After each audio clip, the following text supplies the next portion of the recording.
அன்பார்ந்த பெரியவர்களே, தாய்மார்களே,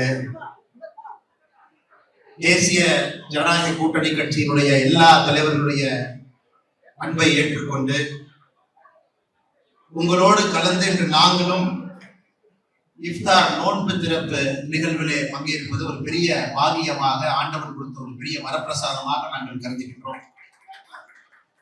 தேசிய ஜனநாயக கூட்டணியினுடைய எல்லா தலைவர்களுடைய அழைப்புதலை ஏற்று, எங்களுடைய அன்பை ஏற்று இந்த நிகழ்வுக்கு வந்திருக்கக்கூடிய எல்லா இஸ்லாமிய சொந்தங்களுக்கும் இந்த நேரத்தில் என்னுடைய நெஞ்சார்ந்த நன்றிகளை தெரிவித்துக் கொள்கிறேன். அன்பு சொந்தங்களே, எனக்கு 5 நிமிடம் நேரம் இருக்கு பேசுறதுக்கு. 5 நிமிடம் பேச முடியும். 6:26 நாம் நோன்பு திறக்க வேண்டும்.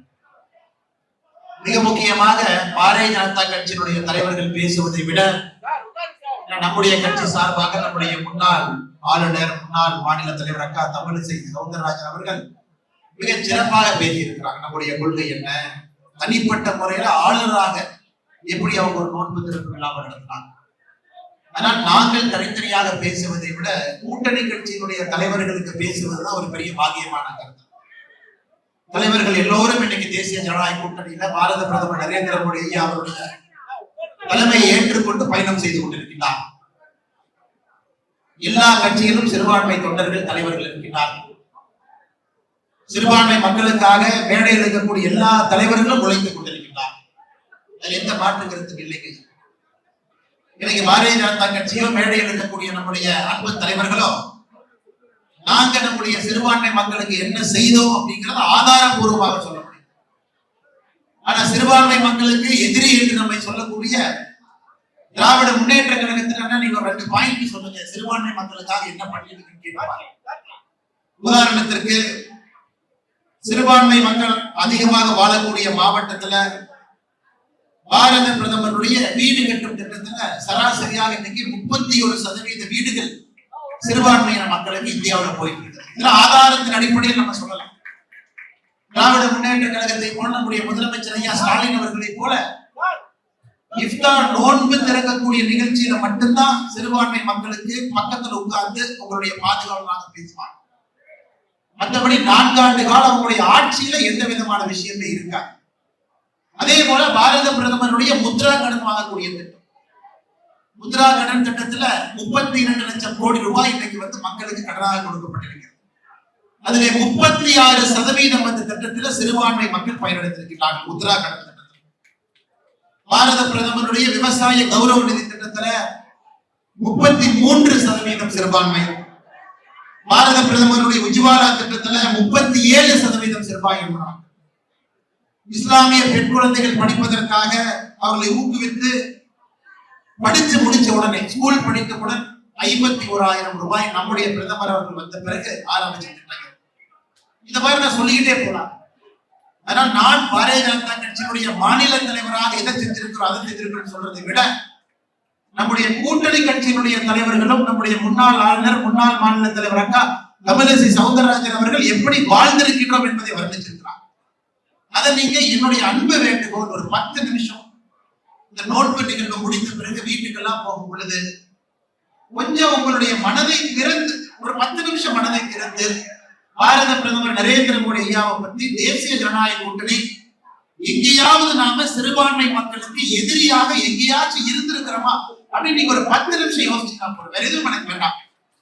நான் பேசுகின்றேன், நான் புகழ்ந்து பேசுகின்றேன், எங்களுடைய தலைவர்களை நாங்கெல்லாம் புகழ்ந்து பேசுகின்றோம் என்பதை தாண்டி உங்களுடைய பாதத்தை தொட்டு நான் கேட்பது 10 நிமிஷம் மனசை திறந்து, தேசிய ஜனநாயக கூட்டணியினுடைய தலைவர்கள் யாராவது தப்பு பண்ணியிருக்கிறோமா, இந்தியாவிலே 11 ஆண்டு ஆட்சி காலத்துல எங்கேயாச்சும் தப்பு நடந்திருக்கா அப்படிங்கறத ஒரு நிமிஷம். அந்த தப்புக்கு பாரதிய ஜனதா கட்சியோ தேசிய ஜனநாயக கூட்டணியோ பாரத பிரதமர் நரேந்திர மோடி அவர்களோ எங்கேயாச்சும் காரணமான ஒரு நிமிஷம் யோசிச்சுப்பார்.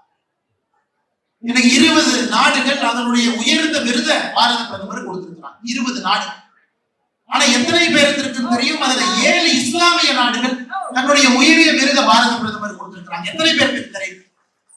சவுதி அரேபியாவுடைய உயரிய விருது ஆர்டர் ஆஃப் அப்துல் அஜீஸ், ஒரு இஸ்லாமிய நாடு. மெக்கா மதீனா 2 புண்ணிய ஸ்தலங்கள் இருக்கக்கூடிய நாடு, அதனுடைய உயர்ந்த விருதை, நாட்டினுடைய விருதை பாரத பிரதமர் நரேந்திர மோடி அவர்களுக்கு 2016 கொடுத்திருக்கிறார். ஆப்கானிஸ்தான் நாட்டினுடைய உயர்ந்த விருது State Order of Ghazi Amir Amanullah Khan 2016 Bharat பிரதமர் நரேந்திர மோடி அவர்கள் கொடுத்திருக்கிறார். பாலஸ்தீன் நாட்டினுடைய உயர்ந்த விருது grand collar of the state of Palestine Bharat பிரதமர் நரேந்திர மோடியை கொடுத்திருக்கிறார். யுனைடெட் அரபு எமிரேட்ஸ் உயர்ந்த விருது ஆர்டர் ஆஃப் சயீத் பாரத பிரதமர் நரேந்திர மோடியை கொடுத்திருக்கிறார். பஹ்ரைன் நாட்டினுடைய உயர்ந்த விருது King Hamad Order of Relations Bharat பிரதமர் நரேந்திர மோடியை கொடுத்திருக்கிறார். ஈஜிப்ட் நாட்டினுடைய உயரிய விருது Order of the Nile Bharat பிரதமர் நரேந்திர மோடியை கொடுத்திருக்கிறார். குவைத் நாட்டினுடைய உயரிய விருது Order of Mubarak Al Kabeer 2024. அது மட்டும் தான் நான் சொல்றேன். இந்த நாடுகள் எல்லாம் இன்று பாரத பிரதமர் நரேந்திர மோடிக்கு சிவப்பு கம்பளத்தை விரித்து வரவேற்பு கொடுத்துக் கொண்டிருக்கிறார். அது ஈஜிப்டாக இருக்கட்டும், சவுதி அரேபியாக இருக்கட்டும், பஹ்ரைனாக இருக்கட்டும், பாலஸ்தீனாக இருக்கட்டும், யுஏஇ ஆக. ஆனா இங்க சும்மா மணிப்பூர் மேப்ல எங்க இருக்குன்னே தெரியாது. தமிழகத்தினுடைய முதலமைச்சர் ஐயா மு.க. ஸ்டாலின் அவர் கையில் இந்திய வரைபடத்தை கொடுத்து மணிப்பூர் மேப்பை தொட்டு காட்டுற நாள் அரசியல் விட்டு போயிடும். மணிப்பூர் எங்க இருக்குன்னே தெரியாது, சத்தியமா தெரியாது. ஒரு பெண்ணை கொடுத்து மார்க் பண்ண சொல்ல தெரியாது. மணிப்பூர்ல நடந்ததற்கு பாரதிய ஜனதா கட்சி பாரத பிரதமர் நரேந்திர மோடி. காங்கிரஸ் ஆட்சி காலத்துல 10 ஆண்டு காலம் மணிப்பூர்ல என்ன நடந்துச்சு உங்களுக்கு தெரியும். Armed forces special powers act அந்த சட்டத்தை எடுக்க வேண்டும் என்பதற்காக அங்கிருந்த தாய்மார்கள் எல்லாம் ஆடையை கழட்டி விட்டு ரோட்ல நடந்து போனாங்க காங்கிரஸ் ஆட்சி காலம். அந்த மணிப்பூர் கொஞ்சம் கொஞ்சமாக அமைதி திரும்பி வந்து கொண்டிருக்கும் பொழுது 2 சமுதாயத்திற்கு ஏற்பட்ட நடக்கிற பிரச்சனையை இன்னைக்கு மறுபடியும் மாநில அரசு ராஜினாமா செய்து ஆளுநர் ஆட்சி மறுபடியும் அதை கண்ட்ரோல். எங்க நடந்தாலும் உடனே பாரதிய ஜனதா கட்சியின் மீது தேசிய ஜனநாயக கூட்டணி மீது பழியை போடுவது மட்டுமே முழு நேரமாக நம்முடைய முதலமைச்சர் ஐயா மு.க. ஸ்டாலின் வச்சிருக்கிறார். அதனால அதிகம் பேசுவதை விட என் பெருமை இஸ்லாமிய சொந்தங்களுக்கு அன்பான வேண்டுகோள், நாளை ஒரு 10 நிமிட காலம் நீங்க மனத்தை யோசிச்சு நாம் எங்கேயாச்சும் தவறு பண்ணிருக்கிறோமா, இஸ்லாமிய சொந்தங்களுக்கு எதிராக நடந்திருக்கிறோமா அப்படிங்கறது மட்டும் நீங்க யோசிக்கணும். என்னுடைய கடமை மறுபடியும் திரும்ப வந்து நோன்பு திறந்த பிறகு எல்லா தலைவருடைய பெயரை சொல்லி நன்றி தெரிவிப்பதற்கு அக்கா தேசி சரண் அவரோடு மறுபடியும் நான் அந்த மேடைக்கு வரேன்.